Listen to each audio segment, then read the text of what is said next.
welcome on into another episode of NASCAR Coast to Coast presented by Flow Racing. Already into the month of October. More championships getting settled each and every week as we wrap up the 2022 season. Can't believe it. I don't know where the heck time went, but it's certainly going by fast. That means we're having fun, though, right? My name is Chris Wilner in the Concord, North Carolina studios at the home of the Motor Racing Network. Kyle Rickey, probably bored at this point. Stafford Motor Speedway is done. So, Kyle, I don't know how the heck you're going to keep busy for the next couple weeks, but I'm sure you're enjoying some time off up there in New England. We had a great championship night this past Friday night at the Stafford Motor Speedway, and now we will create content all off season.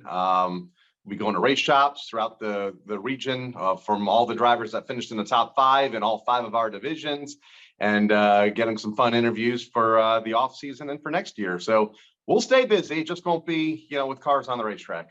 Okay, fair. At least you're working, so it's good. You're not just, putting your feet up and doing nothing. So I'm glad you're at least doing something. So awesome. Looking forward to catching up on all the content from Stafford. I know you guys do a lot of great work. We've got a great show for you guys coming up. Cole Moore, big first-time winner in the NASCAR ARCA West Series here this year. Picked up the big win at his home track at All-American. He's coming up next on the flip side of the break. We're going to talk to him about his season, obviously the huge emotional win that happened on Saturday night, and maybe what's to come for the rest of 2022 and beyond. But first, Kyle, we've always liked to do our coast-to-coast top 7 winners of the week. It gets harder now that we get to this point of the season as fewer and fewer races are going on, but we still had a good chunk of racing all across the Flow Racing platform and beyond, of course, in NASCAR Roots Racing. And I'll let you start with number 1, and I have a feeling it's going to be the guy we're going to talk to here in a minute. But who's your number 1 winner of the week? My number 1 winner of the week is a driver by the name of Cole Moore, who picked up his first ARCA Menards Series West win this past week. Held off Jake Drew during a wild event at All-American Speedway. You mentioned it, his home racetrack where he's won so many races and a former track champion. The 100th win for Bill McAnally Racing, who promoted the event. We'll talk more about him in a bit, but fantastic event, wild race. Got underway with a lot of cautions. A couple red flags there, but you kind of expect that when you have a big field of cars. I believe there were 24, 25 cars on a tiny bullring racetrack like All-American. But congratulations to Cole getting win number 1 in his 18th ARCA West Series start. Yes, and they still have a couple races to go. Las Vegas Bullring as well as Phoenix, a part of championship weekend. All right, our Coast to Coast top 7. My number 2, I'm going to go with the other ARCA Series, the penultimate for the ARCA Menards National Series schedule. And shocker, Sammy Smith wins again, his 5th win, and he led all 200 laps in a dominating effort of the Hearst Snacks 200 out at Salem, Indiana Speedway, one of the coolest short tracks out here in the Midwest. Again, backed up his ARCA East Championship with the win at Bristol, with this win at Salem on the national level. Jesse Love, who this was the racetrack he got his first career ARCA win at, finished 2nd in this race, 2 seconds back. But of course, everybody's talking about the championship, and Daniel Dye was able to capitalize. Nick Sanchez finishing down in the 6th spot. I believe it's now down to 2 points. So Daniel Dye made the most of it, finishing in the 3rd spot. Oh, 5 points, sorry. Yep. 5 points. Yeah, 5 points. Yeah, 5 points. Okay, either way, he's there, and so it's going to come down to Toledo coming up for the championship here, and that's ARCA's backyard, really, where ARCA is located. So really cool that we're not going to settle it at Kansas like we have in the years past, and certainly all eyes are going to be on that. But congratulations to Sammy putting down his foot as pretty much the dominant car the second half of the season in the ARCA Menards Series. So, all right, Kyle, who's your number 3 of the week? My number 3 is Christopher Pelkey, winner of the Milk Bowl at Thunder Road on Sunday. Led in the amount of points. It was a weird format, 350 lap segments. Where you finished was the amount of points that you got. So over the 3 segments, he had the least amount of points, 21. And that was just 1 point better than Jimmy Herbert's 22-point total. So he picked up a win, a 17th, because they did a full field invert, and then a 3rd in the final stage. So got 21 points total, and I was able to pick up the Milk Bowl win. Not sure if I'm a fan of that format, but it was fun to watch over the course of the day on Sunday from Barre, Vermont. Yeah, it's certainly unique for sure. And I think the coolest part is you get to kiss a cow. You do. I mean, in the Rattler, you got the rattlesnake, which is a little too much for me. I feel like the cows are a little bit more friendlier. But pretty cool as part of the Milk Bowl, obviously. Awesome to see him get the win. Ryan Kuhn won that pass race on Friday, so lots of action at Barry, Vermont this past weekend. Coast to Coast Top 7, number 4. I'm going to go with Austin Nason, who won his second National Short Track Championship event at the Rockford, Illinois Speedway. Haven't talked much about some of that Midwestern racing up, especially in the Rockford area, but he had 6 top 5 runs coming into now going back-to-back.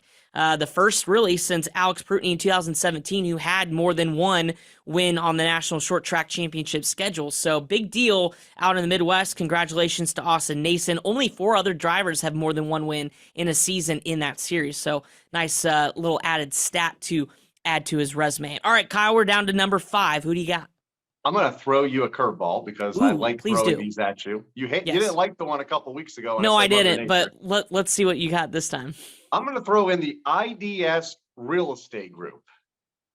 What? IDS recently acquired the 63-acre property of Irwindale Speedway and Drag Strip, and they are intended to keep Bitter Racetrack. We've talked about Irwindale on this show for years and about how it might be the last season and it's going to turn into a shopping mall, but then the soil doesn't meet the standards to convert it into a commercial facility or shopping facility. So IDS bought the racetrack, I believe, a week and a half ago, or at least the property that it sits on. And it's going to remain a racetrack for not one, but for multiple years to come. One of the great short tracks in this country.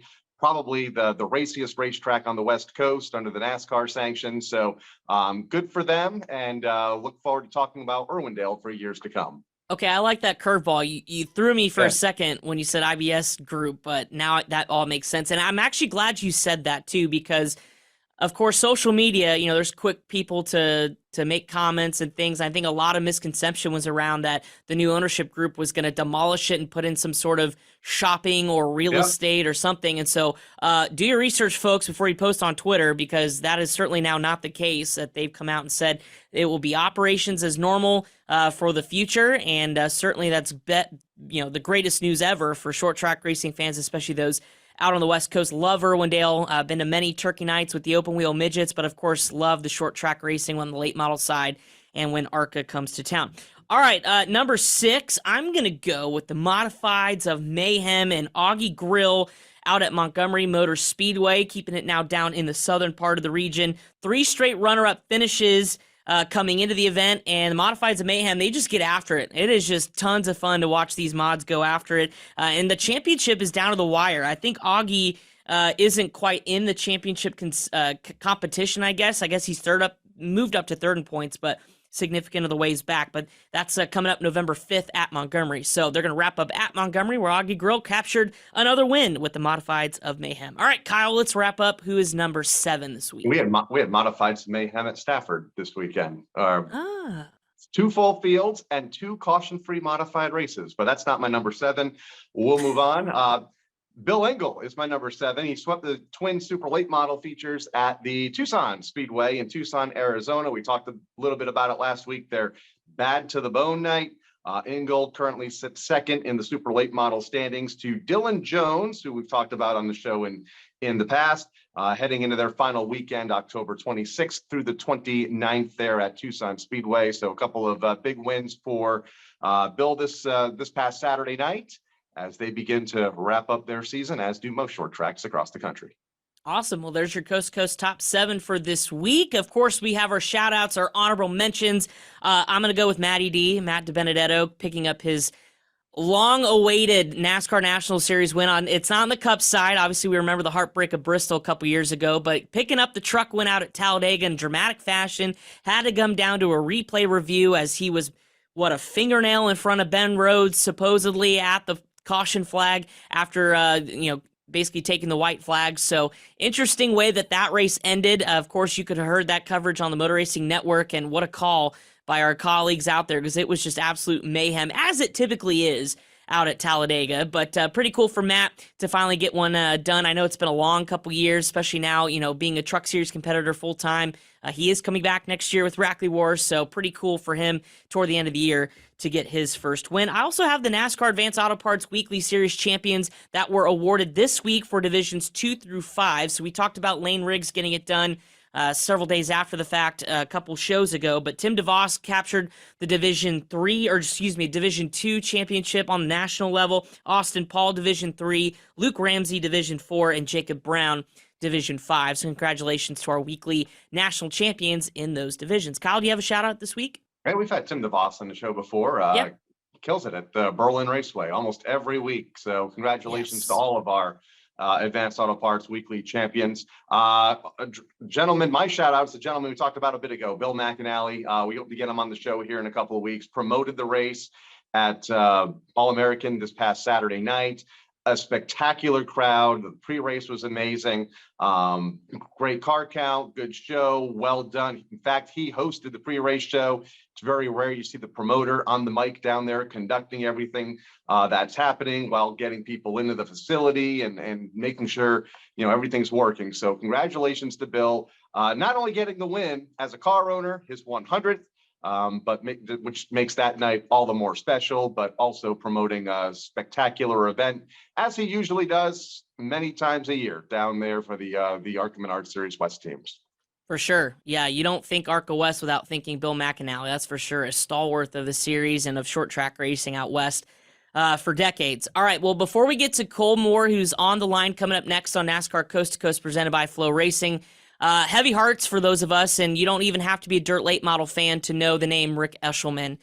Rick passed away sadly this past week. The longtime World of Outlaws Dirt Late Model Series announcer has a 40-year career that spans hundreds and hundreds of races. He's impacted so many lives, including many that are racing in the NASCAR National Series here today. And he was unique for having a unique way of making notes. I think he still goes old school, or went old school with the note cards, which I thought was really cool, especially in today's technology age, that he made things a lot personable. And I think he touched a lot of people, both in the sport and both in broadcasting as well, as somebody I looked up to when I began my announcing career. So he was an Air Force veteran who served our country with pride and made that known in his announcing efforts too, making sure to shout out servicemen and women at each and every race. Rick Eshelman, 61 years old. He will be missed. All right, coming up next, Cole Moore on the flip side of the break here on NASCAR Coast to Coast, presented by Flow Racing. Flow Racing is the ultimate digital home track for race fans everywhere. Subscribe today and stream over 1,300 racing events live and on demand. Flow Racing is something for everyone. Well, we know sprint cars are there, NASCAR weekly racing series, drag racing, off-road, and much, much more. Learn more at flowracing.com/GoMRN. That's flowracing.com/GoMRN.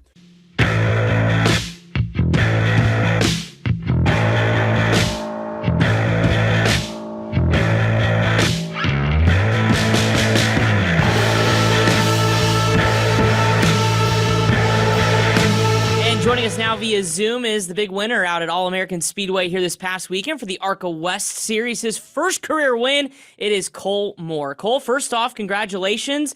What is that, a salamander or a lizard in your background? What do you got going on over there? That's a chameleon. That's my personal brand. I kind of just been branding everything with it for the last few years. So, if you see that, it's me. I like it. You kind of blend in with your surroundings, right? Exactly. Yeah. You got to be able to adapt, I like it. Well, okay. So let's talk more about that before we talk about the race, because now I'm interested. How did you come up with those salamander theme? Well, so the chameleon is, it's just kind of representation of me. I have a diverse background with where I come from. I went to college. I'm big into business. With what I do, I race. I used to race motocross, so I have a lot of different, avenues where I come from. So, and I'm a Gemini. If you guys are into that kind of stuff. Oh wow, yeah. So I was like, what could be my brand, my logo? Like chameleon. Just went with it. Chris, have you ever seen a chameleon? I haven't in person.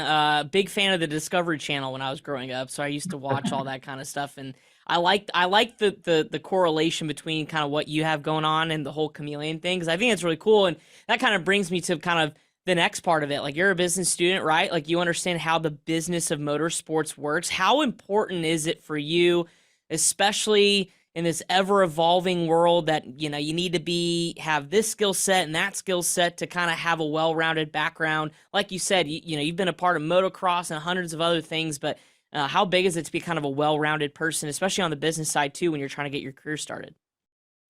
Yeah, you just have to stay mindful of it. You know, there's a bigger picture going on with everything you're doing. You know, whether it's just being mindful of the sponsors, the fans, the things that really make the sport go around. You got to be a good race car driver, obviously. But there are so many things, but I enjoy it. It's just, it takes a lot of preparation going into the races for me. Mind, body, all of it. You got to be ready. Let's talk about the race on Saturday night. It was a wild one. 10 caution flags, 2 red flags, a lot of time to sit and think about things during those moments. But how big was this win for you? Your first in the series and the 100th for BMR and Bill McAnally. Seriously, so big. I mean, the race itself was wild. I actually felt pretty calm the whole time. I was confident, you know. But I've had a lot of heartbreak this year with just being fast and not winning. So I just tried to stay grounded, you know, through the whole race. And there at the end, Jake actually passed me with like 25 to go. I was giving him the bottom every restart because I just felt I was strong on that top. I could get a good run off of 2, and came down, and we were able to get him back and just brought that thing home. It was one heck of a race. You were a track champion there in 2020 in the late models. So how much experience? Because I mean, this is literally in your backyard, right? Like you've got thousands of laps around All-American Speedway. So when it came down to those final restarts with Jake right behind you, obviously you're starting, I'm sure, at some point thinking about like, holy cow, you're in position to win this thing. How much does that experience of just all the laps you've had around there, knowing what the track does, kind of help you out at the end? It was huge. I mean, I would say it truly did give me the win because just the amount of times I've gone there and tested the different cars I've ran. There's a line I run 1 and 2, and no one really does it, but it works. It's the top. It's got grip, and you just slingshot off of 2, and you're able to save tire. You're not spinning tire off the corner. You come off the bottom there, and it just uses your stuff up quickly. So I just stuck to my game plan, and like you said, it was crazy to have all my friends and family there. We were really running around town all week on the news, going to the local high schools, and it was like a dream come true. Let's talk more about that, because the pre-race ceremonies were unbelievable. I mean, because Bill McAnally promoted the event, an incredible event from at least where I was sitting here on the East Coast, a few thousand miles away. How about from where you were, not just that night, but like you mentioned, all the lead up to it, because it paid off because the place was full on Saturday. There were so many people. I mean, they had a live band going before, you know, the place was roaring. It's like a Coliseum out there when he stacks all the people in. So the energy was high going into the race. You could hear the crowd literally from in the car. Yeah, I mean, you know, it's always fun too to race in front of a packed crowd. It makes it a different experience. Yeah, absolutely, for sure. And then to make it more special, right, your father, John, was in the field. First of all, he's got to have a big influence on your career kind of getting started. But did that make the win on Saturday night that much more special, knowing that like he was there competing with you, you know, and kind of basically like, this is now a changing of the guard. Like you're on the top of the mountain here, and to have him in the field, how special was that? It was super special, and we have a really fun rivalry within the family. On TV, we were squaring off like we were doing a UFC fight, you know, like the weigh-ins, like where you just look head to head. Yeah, nice. He's so competitive, you know. I know he felt going into the race like everyone else. He's like, I'm winning this thing, you know. So to have him in the race was amazing. You know, it just makes the story that much better. I know he's a little salty this week. He wanted to be the one getting the win, but no, it's cool. Mentioned a little bit ago that all the cautions, I mean, started on lap 1, I believe, and you guys were under a red flag within the first 5 laps. How difficult is that to find a rhythm? I mean, I guess we're kind of used to it at these bullring short tracks, but, you know, especially at All-American, tough to string together laps on Saturday. It was, yeah, and especially sitting there, you know, it gets hot, the heat starts getting to you. But yeah, I was able to, when my tires cooled off, it didn't affect my handling of my car. If anything, it kind of helped. So it just gave me a little bit more time to kind of plan out my attack on the restarts and what I was going to do, where I was going to go. So it all worked out for me.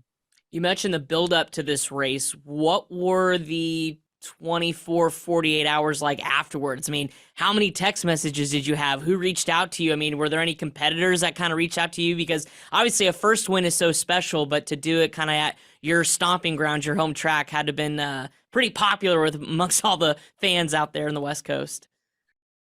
It was overwhelming. I mean, in the best way.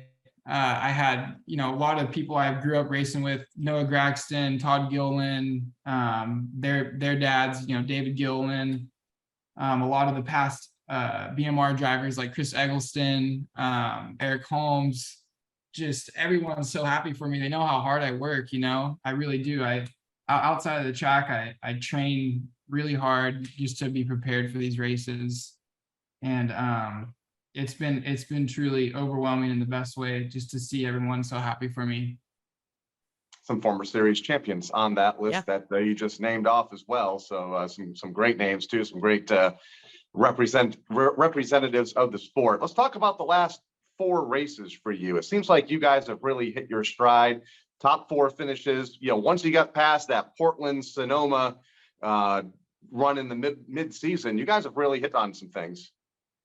For sure, yeah. With, like you said, the Portland Sonoma, it was a bummer to struggle in the rain out there, and then kind of get wrecked out late in the race at Sonoma. But we found our stride. You know, I think we should have won Evergreen. I think we should have won the second Portland race. But it's racing. You know, it's just kind of how the season went. But with Vegas coming up, I'm strong at Vegas. I've raced super late models there a bunch of times at the bull ring. And Phoenix, you know, I'm getting more and more comfortable on the mile and going faster. So you know, you never know. We're still mathematically, you know, could pull off a championship if the 6, you know, he's had a flawless year, but maybe he's due for some bad luck. You never know. I was about to ask you too, like with the bull ring coming up and obviously Phoenix to end the year, how confident are you in those racetracks? Because it seems like, you know, especially when we get to Phoenix, obviously you'll get some crossover with some other drivers on the East Coast coming out to run some, you know, the West finale. But for you, I mean, what's the transition been like getting to some of those bigger tracks, especially when we go to Phoenix, you know, on the mile? Yeah, when I first went to Phoenix, first race of last year, I was out of my comfort zone completely. Practice got rained out, so I'd never been on a mile before, and it was my first race with BMR in someone else's equipment. You know, I'm like, I don't want to wreck this car first race. So I kind of just got through it my first time there. And then I had all year to think about it. And I was the top finishing West driver the second time I went there. So, and then we went again this year and I was strong. I think Jake was the top finisher and I was second. But there's nothing to prepare you for getting on those miles besides just doing it. It's a different animal. You got to have a lot of trust in the car and the air. You know, 1 and 2 is super flat. So you got to have you know, it's a gut check. But yeah. So, but I feel comfortable. You know, I'm confident now. And I know the equipment of the guys back East is super, super strong, but we've been working hard, so it'll be a good car count at Vegas. It'll be a good car count at Phoenix. We need the 6 car to have some bad races for sure. And now it's going to be my next question for you. 51 points back. For you, mentally, is it we have everything to gain and really not a whole lot to lose at this point? Yeah, let's just go out and try to win. Totally. Yeah. You know, get the bonus points, get the poles. do everything we can.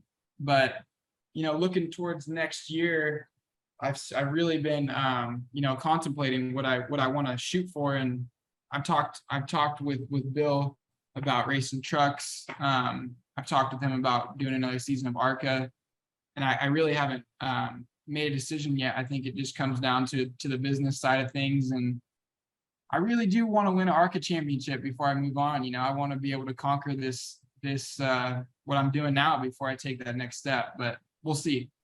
Yeah, and that was kind of lead to my final question for you is obviously, the way if you could finish out this year on a high note, what would next year idealistically look like? Would you want to do ARCA National, like Menard Series stuff, or do you want to kind of go after the West Championship and go from there? I mean, it seems like you kind of have 3 or 4 different avenues you want to go, and obviously you're still a young guy, so you got plenty of time, but kind of what would be idealistically the right path for you? Yeah, it's I think best case would to be able to put a deal and racing the trucks, full time. That's what I want to do. I want to continue to progress, but I want it to make sense for Bill. I want it to make sense for myself, what's best for the team. And to go out and to win, if I win this championship, I'd check that off the box, but I want to be in the record books as the ARCA champion. I really do. So we're just going to have to see how the rest of the year plays out. A couple of more NASCAR West Coast weekends this season. You mentioned Vegas. You guys will run the bull ring. Unfortunately, the trucks won't be at the big track, but Xfinity and Cup will be there. Then obviously Phoenix Raceway, where all 4 divisions will be there. Will you stay and kind of hang out in the NASCAR garages and, kind of get to know some folks during these couple of events coming up? I will. Absolutely. Yeah. I love hanging out, and I started racing what was then the K&N West, 2015. So I was able to make some friends that have now climbed the ladder, and I could support them and just hang out and, like you said, get to know some folks and do some networking. That'll for sure happen. Finally, for you, what was kind of the turning point this year for you guys? I know Kyle mentioned, the last several races, it's kind of been on an upswing. You kind of came to fruition this weekend, but where was the turnaround point for you guys, and what's it been like, just in terms of when you're not the racetrack? I mean, trying to get the cars better, work with the team. Obviously, on the business side as a business student, I'm sure you're trying to figure out ways, to figure that stuff out. So kind of what was the ultimate turning point for you guys this season? I know personally, it was in April, May range. I really I took my commitment to another level to racing. I've always been committed to it. But I actually stopped my day job. I cut it way back, and I was like, I have this opportunity. I'm young. I need to be focusing between these races on the race, manifesting the wins. And it really makes a difference, when you're out there and it's 10 to go and you're battling with these other kids that are, they want it like you want it. Psychologically, you got to be like, this is my win. I deserve to win this race. I'm going to win this race. You're going to have to pry it out of my dead body to win this race. And it really has made a difference. I can tell my results, my focus, it's on another level. And when your team sees that, they're trying harder in the shop, and it's made a difference, truly. Awesome. Well, hey, best of luck to you the rest of this season. I know a couple great tracks coming up for you. Still mathematically eligible for the championship, but either way, go out, get some race wins, and hopefully that'll spill over into 2023, whatever you decide to do. So good luck.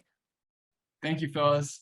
Appreciate you. That is Cole Moore, driver of the number 99 Bill McAnally Racing Toyota, big winner at All-American Speedway for the ARCA West Series, his first career win. Coming up next to go with the Flow calendars, we take a look at what's to come as we settle some championships as we near the midway point through October. That's coming up next on NASCAR Coast to Coast, presented by Flow Racing. Flow Racing is the ultimate digital home track for race fans everywhere. Subscribe today and stream over 1,300 racing events live and on demand.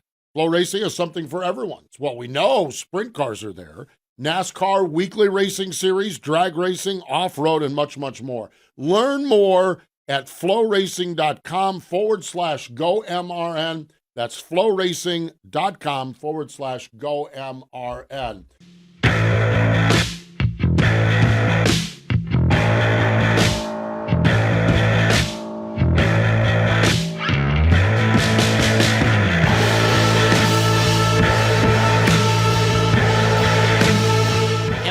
in to NASCAR Coast to Coast presented by Flow Racing. Cole Moore, the big winner this past weekend. Kyle, what a special win. What a treat to get to talk to Cole.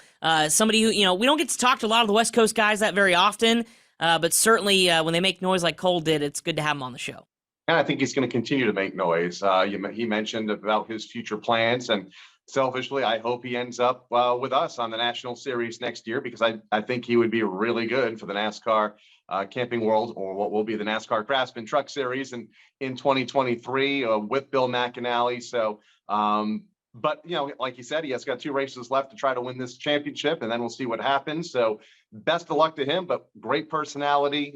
Really enjoyed talking to him, and hopefully we get to do it more down the road. That's right. It'd be interesting to see how far this chameleon thing goes too. Like when he makes the national stage, I'm sure he's gonna have chameleon shirts. He's gonna be all into it. So that's pretty cool. One of the most probably unique brandings I think I've seen in the sport in a while. All right, Love it. And we need more of that. Yeah, we certainly do. We're also getting more NASCAR reaching out into the youth racing leagues as the youngsters begin to make their careers this week. The NASCAR roots body, I guess if you want to call it, announced that they're going to join with USAC in the 0.25 midgets or quarter midgets that I actually started up racing at many years ago. They're going to take a conjoined effort. USAC's going to sanction it, but it'll be under the NASCAR banner as part of what they're going to call the NASCAR Youth Series, and it's going to be a 9-race division for the quarter midgets in conjunction with NASCAR weekends out at Talladega. I believe Charlotte's on the schedule, Worldwide Technology Raceway at Gateway, and a few others. There'll be a couple dirt races in there as well. Just a really cool partnership. NASCAR is going to have their branding on it and really dip their hand into youth racing, because, you got to start somewhere, and for most youngsters, it's either on the quarter midget level or some of those outlaw karts or go-karts that we see up here in the North Carolina and South Carolina region. So, Kyle, what do you think? NASCAR going quarter midget racing, kind of cool. I remember USAC barely took over quarter midgets when I left quarter midgets back in 2008. So pretty cool to see kind of this expansion as they kind of, dip their foot in the youth racing level. Yeah, we talk about the roots of the sports at short tracks across the country. Well, you can go deeper, and it's quarter midgets with 5, 6, 7, 8-year-olds, and there's thousands of them across the country. We have a USAC sanctioned quarter midget or 0.25 midget class up here in Connecticut, just behind the Thompson Speedway Motorsports Park. It's been USAC sanctioning for quite a few years now. And, you get dozens and dozens of kids there every week. And then once every couple of years, the Eastern Grands comes around, just racing here in Connecticut a couple of weeks ago. And at the same track Joey Logano grew up at, and there were like 1,000 quarter midgets there. It's amazing. And that's the true roots of the sport. So for NASCAR to get involved and to want to get involved, I think kind of long overdue, but good for them going forward. These events are going to be held at some of the most noted facilities in the country next year. You said there were 9 of them. I think Daytona's in there, Indianapolis, Pocono, on down the line. So it's going to be big to see, see how it all unfolds next year for the youth of the sport. Yeah, for sure. One of my most fondest memories of racing early on was getting to race in the parking lot in the infield, basically what is now the driver-owner lot at the Indianapolis Motor Speedway. Yep. Big national event. Some of the drivers came over that were doing a tire test that weekend. I remember Jamie McMurray, Juan Pablo Montoya, Jeff Gordon. Really cool opportunity. And so I think this is just going to broaden that spectrum. Really cool partnership. So kudos to NASCAR, kudos to USAC quarter midgets for that partnership moving forward. Kind of interesting to see how far that grows over the next couple years. All right, we finish out our show, as always, with our Go with the Flow race weekend calendar. Tons of racing as, once again, we wrap up season championships, track championships, of course, still racing out on the West Coast and things like that. Kyle, the first thing I have circled on my calendar, of course, we talked about it with our race winners earlier on in the show, of course, is the ARCA Menard Series season finale, where the points championship will be decided at Toledo. That is the Shore Lunch 200 at Toledo on Saturday, 4 o'clock Eastern on Flow. What do you think, Kyle? It's going down to the wire. Is it too early to make a prediction? That's what we wanted. Nick Sanchez, 5-point lead over Daniel Dye, who's been coming on strong here in recent weeks. Rajah Caruth third, but 30 out. That could be a bit too far out based on on the field sizes that we have seen and the way that that team has been performing. So two driver race at the front, going to be fun. I'm so, like we talked last week, so happy that we're crowning a champion for this division on a short track, on the series home short track at Toledo. And we've had a 3 weeks in a row now of short track racing. Bristol, this past weekend in Salem, and then next weekend or this coming weekend in Toledo. So great way to wrap up the season. Yeah, I think it's too early to tell, but it's going to be fun to watch nevertheless come Saturday afternoon. Well, and it's hard too when you have a guy like Sammy Smith that's coming in and racking up all the wins. It's basically going to be who can beat who. And so far, it's kind of been split where Daniel Dye would beat Nick Sanchez, or Nick Sanchez will finish 1 or 2 spots. So it'll be very interesting to see what happens out there at Toledo too. And then you throw a short track in it. You know, those fenders may get used, especially on championship night. So once again, 4 o'clock Eastern Saturday on Flow Racing. We're finally back with the NASCAR Wheel and Modified Tour after, a week or 2 off as their season begins to wind down. And typically we would be saying Thompson this weekend is the season finale, but it's not. They're going to Martinsville to wrap up the championship in a couple weeks. But this is one of the final races of the year, and it's at Thompson, like I mentioned. Justin Bonsignor there in the championship after winning 2 in a row. What do you think, Kyle? It's coming down to this. John McKennedy's lead is down to basically 0 at this point. 3 points between the top 3. McKennedy has a 3-point lead. Ron Silk, Justin Bonsignor are tied 3 points back for the second spot. And we're going to a track that Justin runs really well at. I mean, he was one of the drivers that really wanted to get Thompson back on the schedule last year after Thompson fell off the schedule in 2020 because of everything that was happening. So Thompson came back. Justin ran well. In fact, it was just before the pandemic that Justin swept, I believe, 4 races in a single season at Thompson. So he runs well there. I think he's the early favorite. Ryan Priest will be in the field driving Old Blue for the Bowler family. So he'll be a factor. Doug Coby, all the heavy hitters will be in the mix along with, these title contenders. So it's going to be fun. Should be a great field of racing, part of a huge weekend of racing at Thompson this weekend. Yeah, and speaking of which, that's also on my calendar. It's the 60th Sunoco Racing World Series of Speedway racing at Thompson Motor Speedway. So not only are you going to have the national tour in town, but you're going to have a 3-day show, Friday, Saturday, and Sunday at Thompson as the season finale for the racetrack as well. Pass is going to be there. The ACT late models are going to be there. Of course, tour type mods, and then of course the national tour. So lots going on, Kyle. I would assume you're going to be making your way up there this weekend. What do you think? You're assuming correct. Yeah, there's going to be a tour type modified race each night. I think the Modified Racing Series, which is another tour up here, races on Friday night. Thompson's Open Modified class will run on Saturday night, and then the NASCAR Wheel and Modified Tour will race on Sunday. So gonna be a big weekend of racing. You mentioned Pass and ACT, all the Thompson divisions. I think the local truck series that competes in New England will be there. So full weekend, 3 full days. Hopefully Mother Nature cooperates. I think it's going to be dry. We're just hoping the temperatures can get out of like the 40s and low 50s, because it could be some chilly nights at the Big T. Yeah, it's kind of getting to that time of year. You guys get significantly colder sooner, so good luck to everybody. Bundle up, but like you said, hopefully Mother Nature cooperates. At least it's dry and everybody has a great weekend. Cars Tour is in action, the pro late models as well as late model stocks. Again, this was a postponed event from a couple weeks ago. This is at Ace Speedway out here in North Carolina this weekend. And reminder that points leader on the late model stock side, Carson Kvapil, the JRM driver, suspended for this race. That was after the Tri-City event where the post-checkered flag cool-down lap spinning of Zach Miracle resulted in his suspension for this event, as well as probation for the remainder of the three races. William Sawalich also had a little bit of an issue, a penalty as well. So there were some tempers that flared at Tri-Cities there a couple weeks ago. So hopefully things have calmed down a little bit. But again, this will be a big opportunity for those late model stock drivers without Carson Kvapil in the field. So Cars Tour wide open for sure this weekend with the pro late models at a Speedway. Kyle, what else on your calendar this week? I want to make mention quick that the Smart Modifieds that were rained out last week at Motor Mile in Radford, Virginia, have not seen a makeup date as of yet for those teams. They now prepare for Hickory Motor Speedway, the Hickory 100, this coming Saturday as the Smart Modifieds wrap things up. And to go off the asphalt and onto the dirt, Super Dirt Week at Oswego Speedway kicks off this week as well. Thursday, Friday, Saturday, Sunday, a couple big events, all culminating with the Billy Whitaker 200 for the big block modifieds, an event that has been won the last 2 years by Matt Williamson. So expecting full fields there all week as they have converted once again Oswego from asphalt to dirt.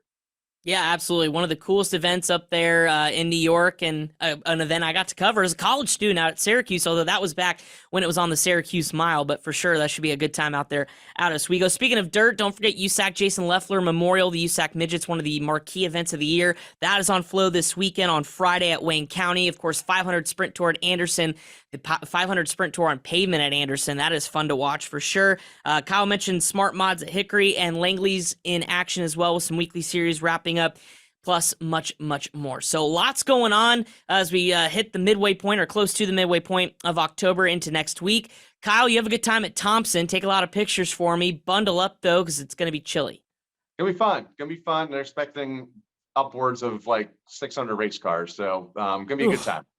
A lot of fun for that. For Kyle, NASCAR's in town here at the home of NASCAR in Charlotte, North Carolina with the Roval, so that'll be fun to see a lot of people out at the racetrack this weekend. I may go venture out that way as well while I cover a big Millbridge race on Wednesday, so some of those micro drivers. By the way, Kyle Busch won another micro race this past weekend, so he's been racking them up too, so watch out. Kyle Busch is a dirt racer. Who would have thunk it? All right, well, for Kyle, Rickey, my name is Chris Wilner. Thanks so much for tuning in to NASCAR Coast to Coast, presented by Flow Racing. As always, we'll recap the week in action next week as we start to count down to the final few races of 2022. Have a good one.